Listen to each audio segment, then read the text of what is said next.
Atos capítulo 3, eu vou tentar ser muito breve e objetivo.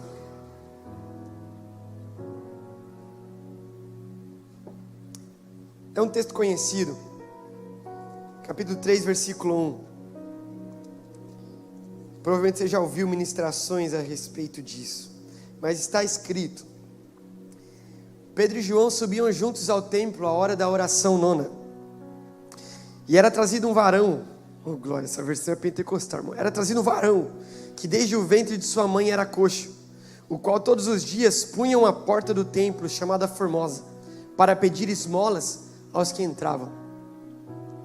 Ele, vendo a Pedro e a João, que iam entrando no templo, pediu que lhe dessem uma esmola. E Pedro, com João, fitando os olhos nele, disse: olhe para nós. Você pode repetir isso? Olhe para nós. Continuamos. E olhou para eles esperando receber alguma coisa.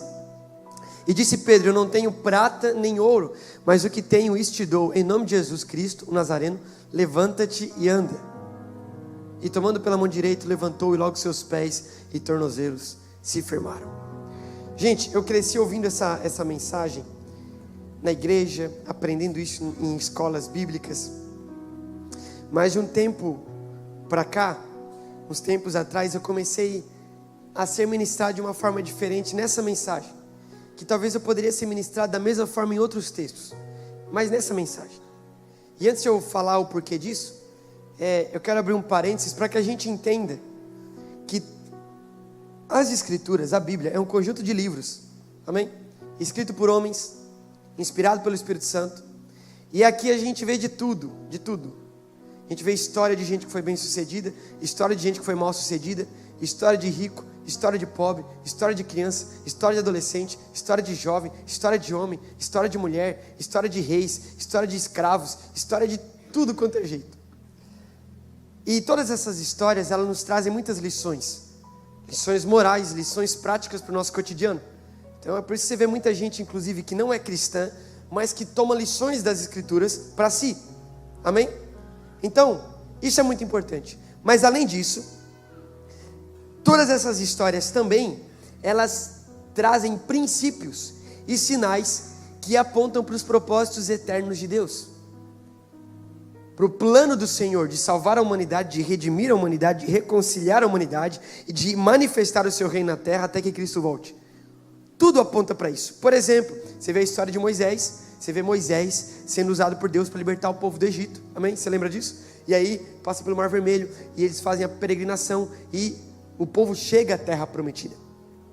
Moisés é esse cara que representa essa libertação do povo do Egito, e você aprende muita coisa com isso. Mas de certa forma isso também aponta para o plano e o propósito eterno de Deus, que é libertar a gente do pecado, nos salvar, nos trazer nova vida e nos trazer uma promessa de novos céus e nova terra.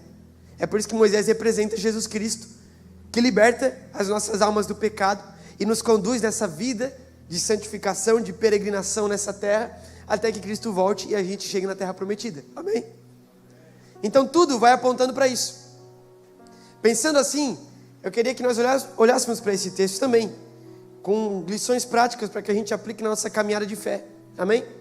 E por que esse texto começou, em que momento esse texto começou a falar comigo de forma diferente, Felipe?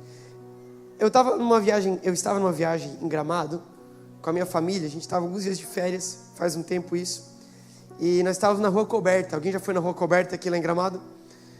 Legal, você conhece, né? Uma rua bem turística, e tinha muitas pessoas naquela Rua Coberta, muita gente se alimentando, vendo as lojas. E aí os meus pais, a Júlia também estava, o André pequenininho, eles estavam mais na frente, e eu estava atrás assim, andando, observando tudo, né? E de repente eu vi um cego, sentado no meio fio, com um monte de notinha da Caixa Econômica na mão, gritando: alguém me ajuda, eu preciso de dinheiro, eu preciso de dinheiro. Aí eu olhei aquilo, e eu lembrei desse texto. Eu falei: olha, já pensou se esse cara é curado aqui nessa rua turística de Gramado, e as pessoas param para olhar o que está acontecendo, e a gente prega o evangelho, e todo mundo é salvo? Aí eu botei a mão no bolso, eu não tinha dinheiro, mas eu fui até ele, Cheguei até ele e ele estava gritando: alguém me ajuda, eu quero dinheiro, eu preciso de dinheiro. Aí eu falei: com licença, senhor. Tinha muito barulho, né?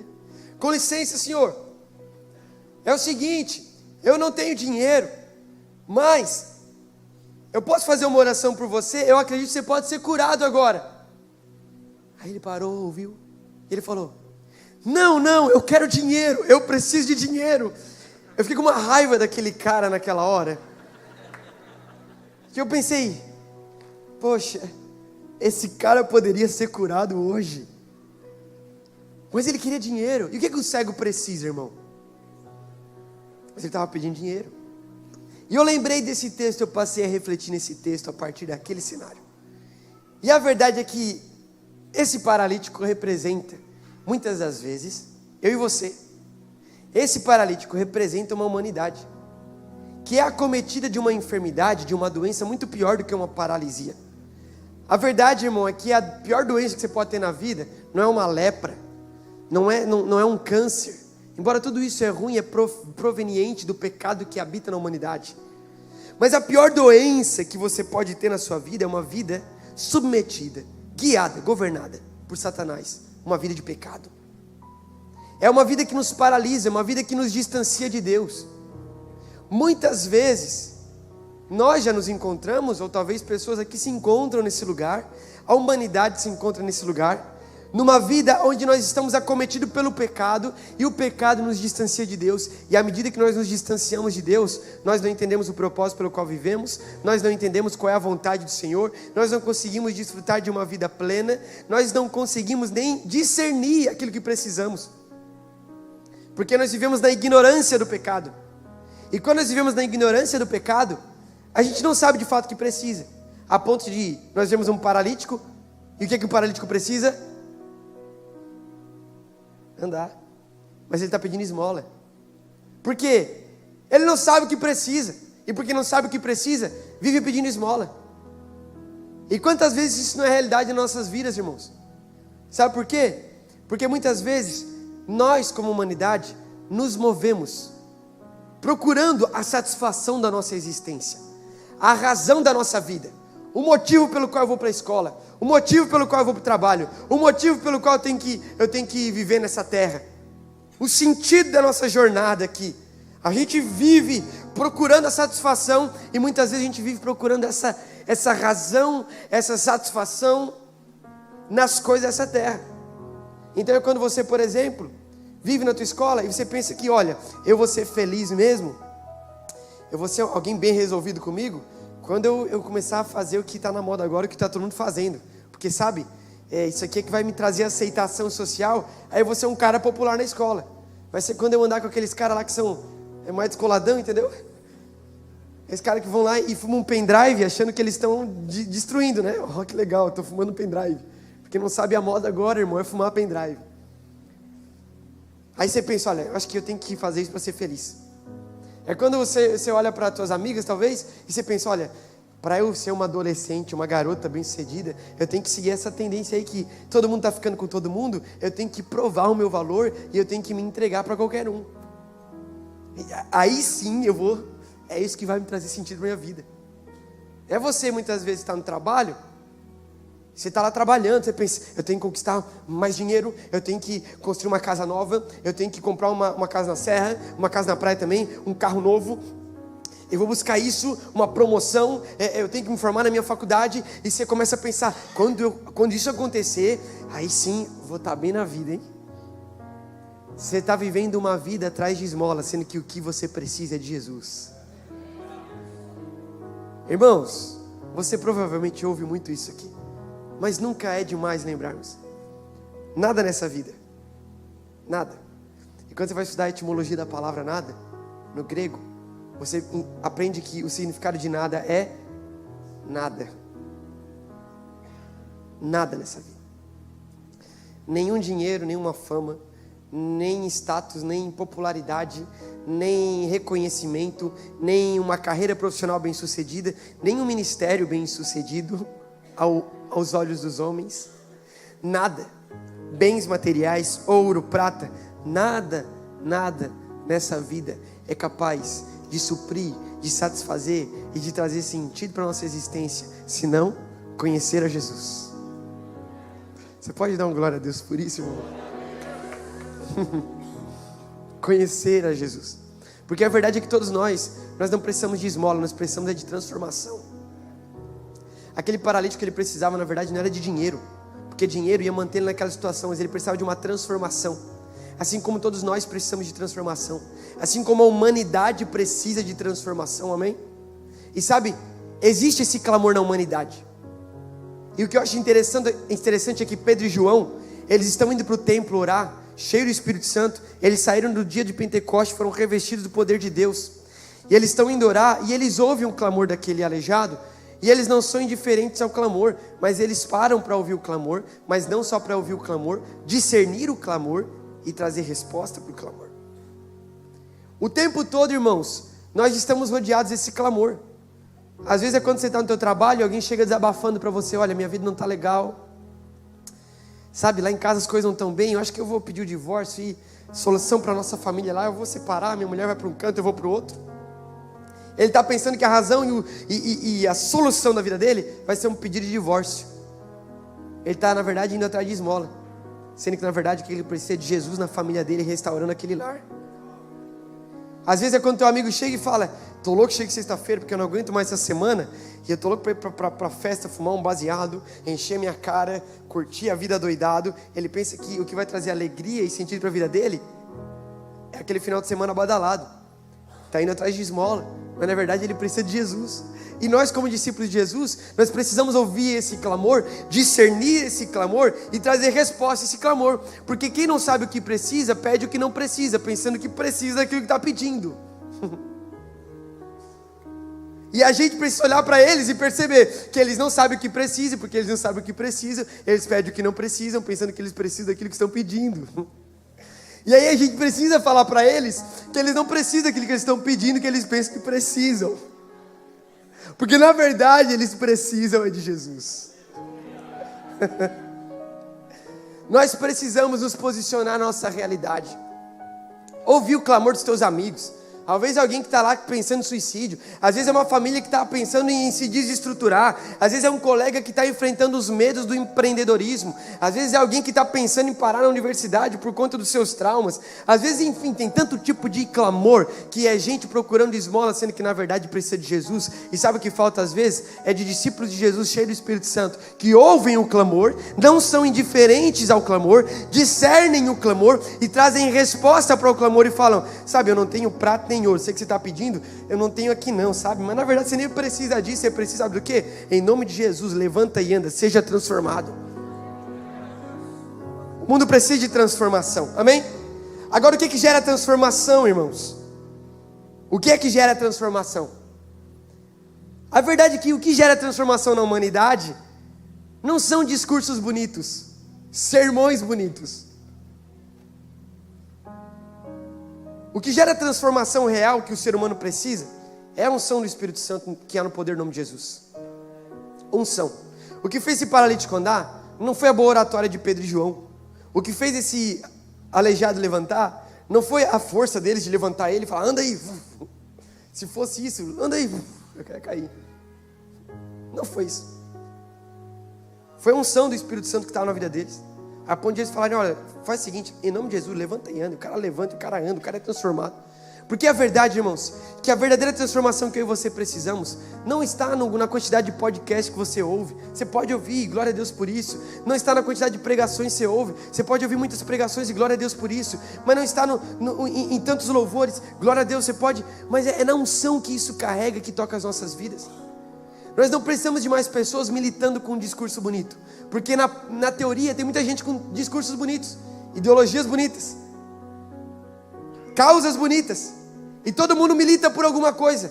Mas a verdadeira transformação está na vida daquele que tem uma unção do Espírito Santo, que é capaz de falar e as pessoas olharem e dizer: ele fala diferente, ele anda diferente, caminha diferente, ele se comporta diferente. Eu não sei o que esse cara tem, ele fala aquilo que eu já ouvi outros falarem, mas é diferente porque tem unção. Era isso que acontecia com Jesus. Jesus falava que muitas vezes os mestres da lei já haviam falado, mas as pessoas olhavam para ele e reconheciam essa autoridade, essa unção. O que é unção, irmão? A unção é um poder do Espírito Santo que nos capacita, nos reveste para o cumprimento do propósito de Deus. No Antigo Testamento, quando o rei ele era ungido, derramava óleo sobre a cabeça dele, como sinal da unção, para que ele pudesse ser revestido de forma simbólica por essa unção para cumprir o propósito pelo qual ele foi chamado, ser rei. Na nossa vida é isso. Unção é o revestimento do Espírito Santo para nos capacitar, para que a gente venha fazer aquilo que o Senhor deseja que a gente faça e viva. Unção é aquilo que quebra o jugo, aquilo que nos transforma, aquilo que rompe muitas coisas que nos travam para que a gente se mova de acordo com a vontade de Deus, amém? E o mundo precisa de unção. Em nome de Jesus, que você possa desejar por isso, irmão. Comece a orar, amém? Comece a orar por isso. Senhor, me dá unção, que eu trabalhe com unção, que eu me relacione com unção, que eu estude com unção, que eu coma com unção. Comer com unção? Se mova o tempo todo em unção. Nós precisamos de unção, amém? Porque é isso que gera transformação. Agora, o que gera unção? O mundo precisa de transformação. O que gera transformação é unção. Agora, o que gera unção? Uma vez eu estava ministrando num lugar, e aí terminou a pregação, as pessoas vieram falar comigo: Josué, é o seguinte, Deus abençoe tua vida, obrigado por ministrar, a gente foi muito tocado, e que nunca te falte unção. Aí eu agradeci e falei: glória a Deus, muito obrigado. E quando eu virei as costas, eu orei para Jesus. Falei: Jesus, não permita que falte unção na minha vida jamais. E eu senti o Espírito Santo falando comigo: Josué, você quer se mover em unção? Tenha convicção, porque convicção gera unção. E a verdade é que isso é muito, muito poderoso. Quando você vê um derramamento do Espírito Santo, ambientes onde essa unção é derramada, na igreja primitiva, no Novo Testamento, você vê sempre que são ambientes onde existe uma convicção muito profunda do Cristo ressurreto. Essa convicção de que Jesus está aqui, Ele está vivo. Jesus, Ele está vivo, irmão.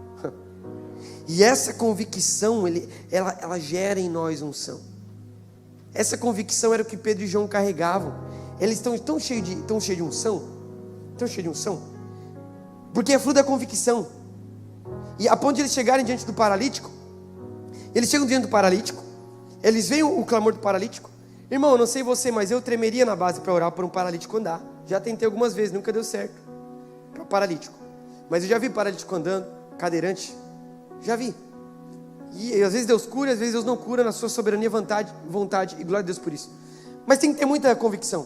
E o que eu acho legal e o que me pega de jeito nesse texto é quando eu vejo Pedro e João olhando para eles e falando: é o seguinte, eu não tenho prata nem ouro, mas olha para nós.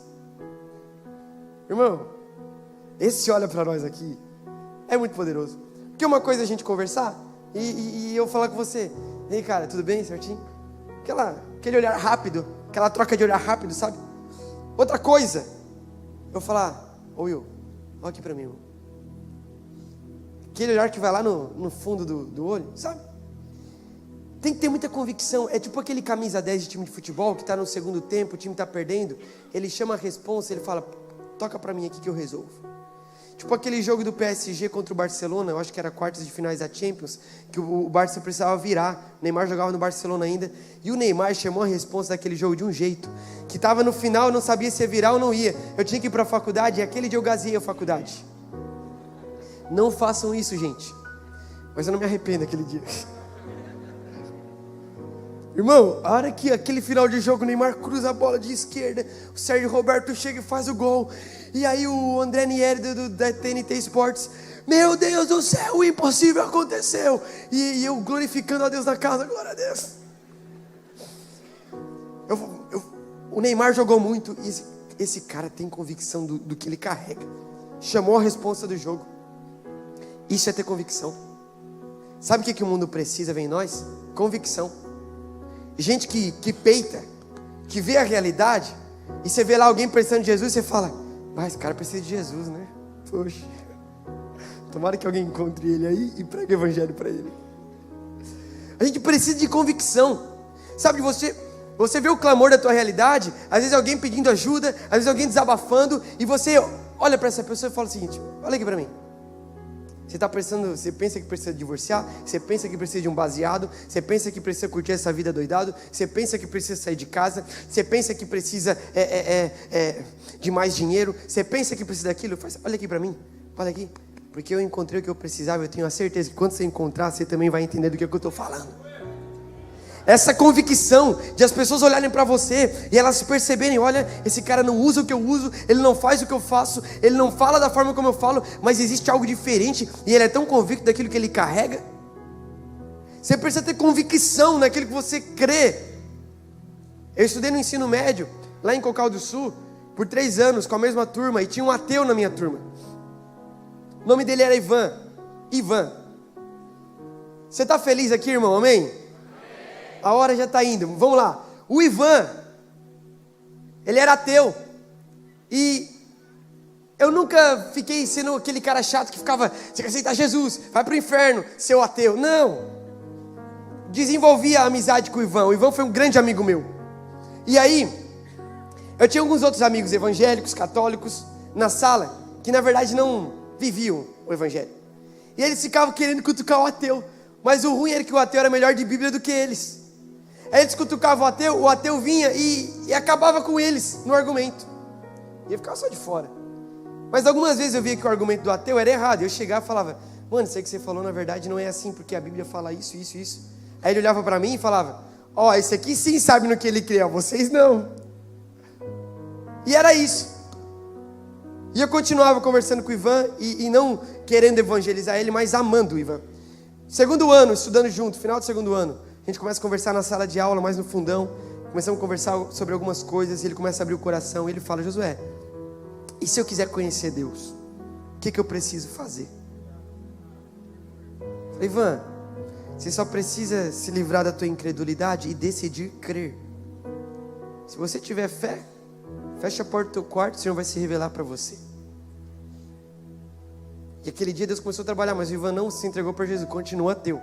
Terceiro ano, encerramento de ano, aquela nostalgia, se despedindo da turma, tinha uma mostra musical na escola, um auditório cheio, toda a escola no auditório, e aí a direção pediu para eu cantar uma música, e eu fui fazer uma apresentação, cantando, e a minha turma toda do lado, junto comigo, no palco, e aí antes de começar a cantar, eu comecei a falar algo sobre o amor que nós tínhamos desenvolvido uns pelos outros. Como é bom nós aprendemos a amar uns aos outros, apesar das diferenças. E o meu desejo é que muito mais do que esse amor, a gente conheça o amor de Deus sobre a nossa vida. E eu olho para o lado e está todo mundo chorando, mas o cara que mais chora, encostado na parede assim, meio escondido, é o Ivan, o ateu. Aí passa aquilo ali, a gente se despede, se forma. E eu tive um relacionamento muito legal com o Ivan. O Ivan é um cara muito especial. Meses atrás, eu fui chamado para ministrar numa igreja um treinamento de evangelismo nas escolas, para pessoas mesmo que estudam, alunos. E aí a gente sempre fala, né, que a forma de você evangelizar na escola, primeiro, teu testemunho. Se você não tiver um bom testemunho, teu testemunho descredibiliza a tua mensagem. Então testemunho. Não adianta chegar quebrando tudo e você não tem um testemunho. Testemunho. Relacionamentos intencionais, amar as pessoas, não querer enfiar a tua fé goela abaixo, mas criar relacionamento. Eu fui falando disso. E eu preparando o esboço, organizei tudo, e eu estava indo para o lugar, e aí eu comecei a lembrar da minha experiência no ensino médio. Eu falei, como é que está o Ivan, né? Vou mandar uma mensagem para o Ivan. Aí eu mandei uma mensagem para o Ivan. Mandei, ei Ivan, tudo certo, irmão? Mandei no direct dele. Saudade de você, cara, eu estava lembrando da escola aqui, e me deu uma nostalgia, como é que você está? Aí ele me respondeu, ô cara, saudade também. Tava vendo umas fotos esses dias também aqui, deu uma saudade e tal. Aí eu falei, cara, eu orei por você hoje, tu é um cara muito especial. Aí o Ivan, que era ateu, respondeu assim, obrigado irmão, vou orar por ti também, pela tua família. Teu trampo, a tua música tá muito profissional, mano. Esse brilho que Deus te deu, ninguém tira. O ateu tá crendo em Deus, irmão. Sabe por quê? Muitas vezes um ateu só continua sendo ateu porque ele não encontrou um cristão cheio de convicção ainda. Muitas vezes um ateu só continua sendo ateu porque ele não encontrou alguém que crê naquilo que carrega e que manifesta aquilo que carrega. Eu oro para que você tenha tanta convicção daquilo que você recebeu de Deus, Que você não seja afrontado pelas ideologias desse mundo, pelas pessoas na tua escola, que às vezes vão querer se colocar num lugar de superioridade porque você é crente. Que você não se amedronte no teu trabalho por as pessoas olharem para você e você é cristão mesmo. Mas que você tenha convicção, a ponto de essa convicção ser tão poderosa e as pessoas olharem para você e elas perceberem isso de modo que aquilo que elas creem seja abalado e elas percebam, talvez não é isso mesmo o que eu preciso. Convicção. Quando você começa a se mover com convicção, você começa a se mover em unção. A forma como você vive é diferente. E aí eu aprendo uma coisa, pastor Ediel, que na verdade não existe dia que você acorda mais ungido ou menos ungido. Afinal o Espírito Santo está em você, amém? O Espírito Santo está aqui comigo agora, em cima desse palco. Quando eu sair daqui, ele vai continuar. Quando eu for para a minha cidade, ele vai continuar. Então o Espírito Santo está aqui, aquele que nos faz nos movermos em unção. Então não existe dia que você acorda mais ungido ou menos ungido. Existe dia que você acorda mais convicto ou menos convicto. Mais convicto ou menos convicto da presença que você carrega. Hoje eu não vou orar por esse enfermo porque eu acho que eu não estou tão ungido assim. Irmão, o Espírito Santo está dentro de você, ore. Hoje eu não vou pregar o evangelho porque eu não estou num ambiente com fundo musical. Você não caminha, irmão, com um tecladista fazendo fundo musical para você no teu dia, você, oh, glória a Deus. Não. Não. Você caminha no seco, você está na rua ouvindo som de caminhão, som de carro. Você pensa, hoje eu não estou tão ungido porque não tem um ambiente tão envolvente aqui, mas o Espírito Santo está lá. Você só precisa trazer essa convicção e para que essa unção seja gerada em você e você venha gerar transformação na tua realidade, amém? Agora, nós precisamos de transformação. O que gera transformação? Unção. O que gera unção? Convicção. E para finalizar, o que gera convicção? Irmãos, o que é convicção? Convicção é certeza. Eu tenho certeza, eu tenho convicção que essa Bíblia está na minha mão, ok? São sinônimos. E quando a gente olha para a palavra, o que é certeza na palavra? Hebreus capítulo 11. A fé é a certeza. Fé é certeza. Então quando eu falo de convicção, estou falando de fé, amém? Você tem que ter fé naquilo que você carrega. Agora, o que gera essa convicção? O que gera essa fé? Eu olho para a Bíblia, Romanos capítulo 10, versículo 17. A Bíblia fala que a fé, ela vem pelo ouvir a palavra de Deus. Olha que poderoso isso, irmão. A fé ela é gerada pelo ouvir a palavra de Deus. Na verdade, a fé ela é gerada pela experiência que você tem com a palavra. Porque ela vem pelo ouvir, sim. Você está ouvindo a palavra e está gerando fé em você. Mas não só literalmente.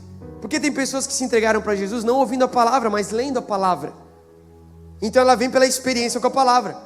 Tem muitas pessoas hoje, um dos povos menos alcançados no Brasil são os surdos. Eles recebem muitas vezes o evangelho não ouvindo, amém? Mas por libras. Então, você precisa entender que a fé, essa convicção do Cristo ressurreto que nos salva, ela vem a partir da experiência que você tem com a palavra. E a palavra é isso aqui, são as escrituras. É o quando você ama, é o quando você se deleita, é o quando você aprende, você absorve, você lê, você medita na lei do Senhor dia e de noite. Mas também a palavra, na verdade, tudo isso aqui não é só sobre um livro, sobre um conjunto de letras, não. Isso aqui tudo aponta para Jesus, porque Ele é a própria palavra. No princípio era a palavra estava com Deus, ou no princípio era o verbo estava com Deus. Tudo aponta para Jesus, porque Ele é a palavra encarnada, Ele é a revelação visível do Deus invisível, Jesus Cristo. Então quando a gente fala que a fé vem pelo ouvir a palavra, a fé vem pela experiência com a palavra, está falando de uma vida de experiências com Jesus. É por isso que Pedro e João, eles estão cheios de convicção. Por quê?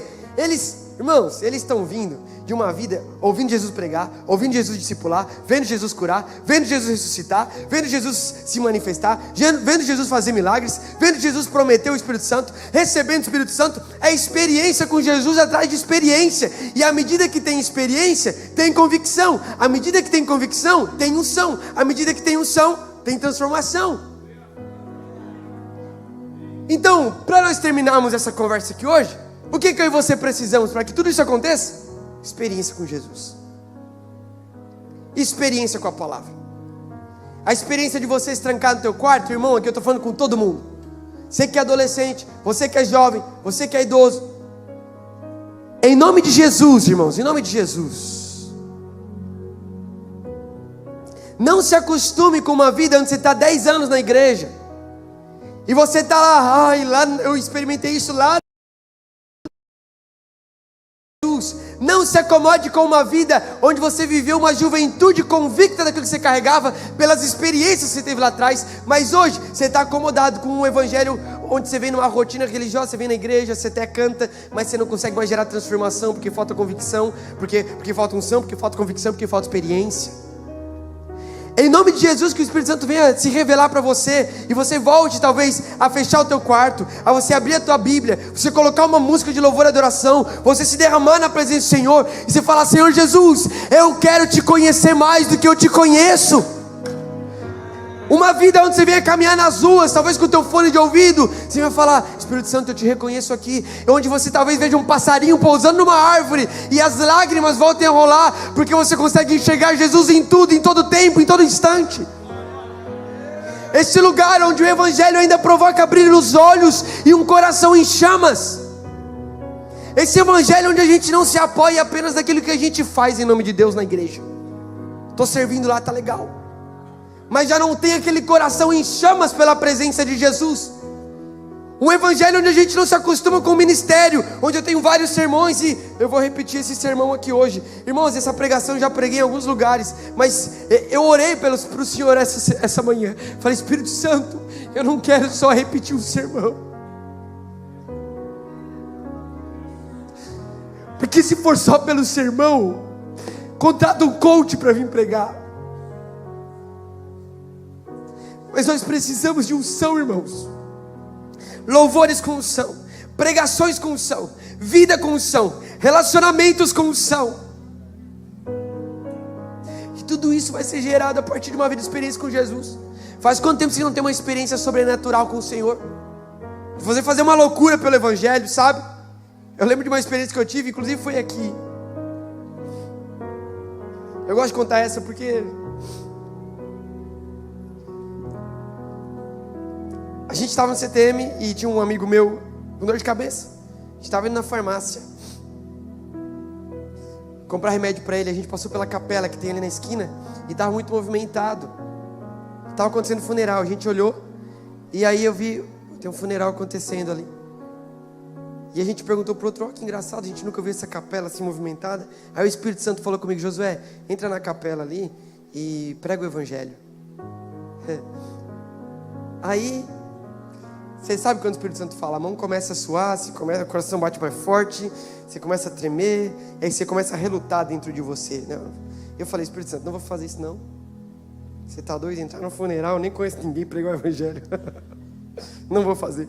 E a gente foi indo para a farmácia, mas eu sabia que nós ia voltar pelo mesmo caminho. Eu sabia que o Espírito Santo ia me chamar de novo.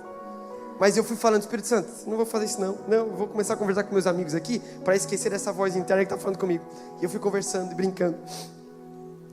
Aí na volta, comprou uns remédios e voltando, o Espírito Santo começou forte: Josué, entra ali no funeral e prega o Evangelho. E aí eu falei: não vou fazer isso não. Mas eu estava com 2 amigos, e um dos meus amigos era o Ezequiel. E quem conhece, tem gente que conhece o Zeke aqui. O Zeke é meio estabanadão, assim, ele anda tipo... Aí a gente passa pela capela, e ele olha para a capela. Oh, já pensou, ia ser muito engraçado, né? Se a gente entrasse ali e pregasse o Evangelho. Aí eu falei: poxa, vamos fazer o seguinte, gente, vamos entrar ali só para ver o que aconteceu. Vamos entrar ali. A gente foi entrar, e eu dentro de mim fui orando: Espírito Santo, eu vou ali ver o que aconteceu, mas eu não vou pregar. Não vem, eu não vou pregar aqui não, imagina, pregar no funeral, não conheço ninguém. Mas se eu pregar, aí a cabeça do pregador já começa a montar o esboço. O que eu falaria no funeral, meu Deus? Aí vem um versículo na minha mente: Jesus Cristo é o caminho, a verdade e a vida. Veio esse versículo. Numa hora como essa a gente vê que a vida acaba, e na verdade o que acontece depois disso? Existe uma eternidade. E essa eternidade na verdade pode ser com o Senhor. E o único caminho, verdade e a vida que nos leva ao Pai é Jesus Cristo. Mas eu não vou pregar Espírito Santo. Caso eu pregue seria isso, mas não vou pregar. E aí eu fui perguntando o que tinha acontecido ali. Encontrei alguns e eles falaram: é o seguinte, morreu o dono de uma cascata aqui, muito conhecido na região. E ali está a esposa, a viúva, né, do falecido. E eu falei: meus pêsames e tal. Aí eu fui lá e falei com a viúva: com licença, senhora, o que aconteceu? Meu esposo faleceu e tal. E aí, mas eu nem estava ouvindo o que ela estava falando, porque aqui dentro eu estava assim: não vou pregar. Espírito Santo, prega. Não vou pregar. Aí, do nada, o Ezequiel chega de novo. Na minha visão periférica, eu vejo ele aqui caminhando, olhando o ambiente, assim. Tinha umas 100 pessoas na capela ali, 80, 100 pessoas. Aí ele vê uma coisa que impressiona ele. Eu vejo que ele faz assim. Aí ele vem e me chama: Josi, olha aqui. Olha o caixão, o que está escrito no caixão? Aí eu olho para o caixão: Jesus Cristo é o caminho, a verdade e a vida. Ok, Espírito Santo, eu me rendo. Eu vou pregar o evangelho aqui. Aí deu uns 3 minutos para eu ficar: meu Deus, como é que eu vou fazer isso? Aí eu cheguei para aquela senhora, aí eu tirei uma correntinha que eu tinha aqui, de cruzinha, que inclusive acho que era um colar da Almagro que fizeram na época, que tinha uma cruz, né? Eu falei: senhora, com licença, nós somos seminaristas e a gente pode trazer uma palavra de nossos sentimentos aqui? Aí quando eu falei que a gente era seminarista e puxei a cruzinha, ela pensou que eu ia ser padre, né? Ai, meu querido, pode, por favor. Aí eu pedi com licença para todos, falei: pessoal, é o seguinte, a gente estava passando aqui, viu o funeral, e a gente queria deixar os nossos sentimentos e uma reflexão também. E eu comecei a falar naquele funeral: olha, nessas horas a gente começa a refletir sobre a vida, porque é melhor ir na casa onde há luto do que onde há festa, onde a gente vê o fim das coisas, né? Porque a gente reflete sobre a vida. E nessas horas a gente começa a pensar o que nós levamos daqui, o que acontece, né? E a verdade é que, muito mais do que os bens terrenos, nós temos uma alma, um espírito que clama por conhecer a Deus. E a única coisa que pode nos conectar a Deus é Cristo Jesus. Ele é o caminho, a verdade e a vida. E eu fui ministrando. Aí no final eu perguntei: por acaso tem alguém aqui nessa tarde que nunca se entregou para Jesus e confessou Jesus como Senhor e Salvador, que quer se entregar para Jesus? Aí todo mundo na capela: nós queremos. E eu falei: então vamos fazer uma oração. E começamos a orar. As pessoas confessaram Jesus. Quer dizer que todo mundo ali ficou crente? Não sei. Mas eu vi que tinha pessoas soluçando, chorando, porque eu sei que tinha pessoas ali que nunca mais pisariam numa igreja, talvez por traumas, mas o Senhor marcou aquele encontro num funeral onde existe morte para gerar vida nelas. Irmãos, e a gente saiu dali e as pessoas...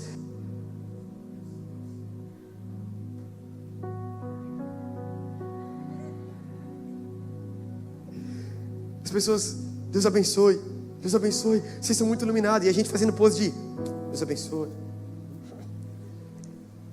A hora que a gente virou a esquina, ninguém estava mais vendo, a gente olhou um para o outro e falou: cara, o que é isso? A gente pregou o evangelho no funeral, cara, as pessoas aceitaram Jesus. Irmão, aquela sensação de foi para isso que eu nasci. Sabe, aquele tipo de experiência que eu lembro toda vez, eu falo: isso aqui gerou convicção na minha vida, gerou experiência com Deus. Irmãos, eu estou falando desse tipo de experiência. É uma experiência com a palavra, é uma experiência numa vida de oração, mas são experiências onde você está andando na rua e o Espírito Santo fala: atravessa a rua e ora por aquele cara lá, porque ele está precisando de uma palavra. É uma experiência onde você está no teu trabalho e você pega e sente o Espírito Santo falando: chama aquela pessoa no canto ali, porque ela está precisando de uma palavra de amor, está precisando de um abraço. Aquele tipo de experiência que você está caminhando, indo para tua casa agora, talvez meio-dia, ou amanhã do teu trabalho, você está no trânsito, você está em algum lugar, e você sente o Espírito Santo te dando uma direção, e você decide obedecer, porque você fala: eu quero ter experiência com esse evangelho, com esse Senhor que é real. Em nome de Jesus, eu oro para que nesse tempo, nessa semana, irmãos, você tenha experiências nessa semana que talvez há muito tempo você não tem com Jesus. Você pode se colocar de pé, eu quero orar por você.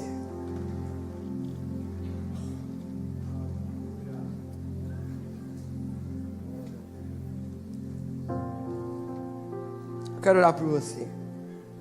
Assim mesmo como você está, no lugar que você está.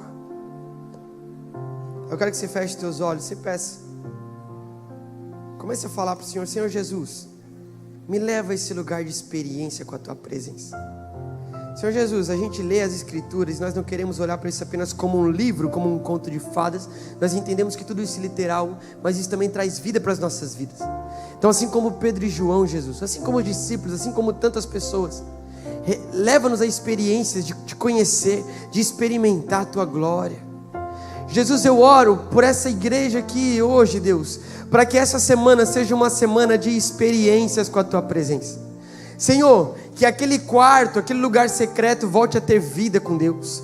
Em nome de Jesus, Pai, Eu oro por experiências na casa, nas ruas, Senhor, onde nós talvez estamos indo para o trabalho no carro, um trajeto de 10, 15 minutos, e em 5 minutos a gente sente a Tua presença de forma densa e palpável no carro, onde a gente derrama as nossas lágrimas, e a gente reconhece o Teu Espírito Santo falando conosco. Espírito Santo, dai-nos sensibilidade, Espírito Santo. Sensibilidade para que a gente viva com brilho nos olhos, com chama no coração. Um evangelho onde nós não nos acostumamos com o sagrado, mas onde de fato nós experimentamos a Tua glória e a Tua bondade. Espírito Santo, eis-nos aqui. Leva-nos a experiências, de modo que a gente não viva só daquilo que aconteceu lá atrás, mas que dia após dia nós possamos viver novidade de vida, Senhor, e que essas experiências venham gerar convicção, a ponto de nós nos movermos nessa vida, não titubeando na nossa fé, mas sim, Senhor, com convicção daquilo que nós cremos, uma convicção do Cristo ressurreto. E Senhor Jesus, nós oramos para que as pessoas percebam essa convicção, que essa convicção nos leve a nos mover em unção. Livra-nos de vivermos uma vida sem unção, Senhor, onde as nossas palavras são vazias, onde as nossas ações são vazias, mas que haja unção no falar, unção no andar, unção no impor as mãos, unção no cantar, unção no pregar, unção nos relacionamentos, unção no nosso estilo de vida comum e ordinário, unção na forma como nós te cultuamos, unção transbordante, Senhor, para que todo jugo que às vezes nos impede de acessarmos um novo nível, sim, que todo jugo seja despedaçado pela unção que despedaça o jugo, e que tudo isso, Senhor, para a honra e glória do Teu nome, venha gerar transformação nas nossas vidas, transformação nas nossas realidades. Eu oro aqui, Senhor, por casas, por famílias que precisam da Tua presença, Jesus. E talvez tenha adolescentes aqui que os seus pais não estão na igreja, ou talvez estão distantes dos Teus caminhos, e a forma como o Senhor vai trazer transformação para aquela casa é através da vida de um adolescente cheio de experiência contigo, cheio de convicção da Tua presença na vida dele, e cheio de unção para entrar naquela casa e declarar o reino dos céus naquele lar. Eu oro por pessoas que o Senhor vai levantar aqui para declarar o reino dos céus naquela empresa, para declarar o reino dos céus naquela universidade, Senhor Jesus. Espírito Santo, o mundo precisa de transformação, e até que o Senhor volte, nós somos os Teus embaixadores e representantes aqui na terra. E é por isso que nós dizemos: usa-nos, Senhor, para que o Teu reino venha, para que o Teu reino venha, e que nós possamos ver os frutos da Tua obra, Senhor, os frutos do Teu fluir através das nossas vidas, e que em nome de Jesus se levante uma geração, e não só uma geração se levante, mas permaneça uma geração cheio de experiências contigo, Senhor. Eu oro por céus abertos, para que o Teu Espírito Santo venha nos encher de fome pela Tua presença, Deus, porque de nada vale uma vida diante de Ti sem fome pela Tua presença. Mas nós dizemos: enche-nos dessa fome, enche-nos de desejo por Ti, Senhor, para que o Teu reino venha, e para que a Tua glória nos alcance, nos transforme, nos encha de convicção, nos encha de unção, e gere transformação em nós e na nossa realidade. Em nome de Jesus, nós reconhecemos isso aqui, Senhor, e clamamos: nós desejamos a Tua glória mais do que tudo, em nome de Jesus.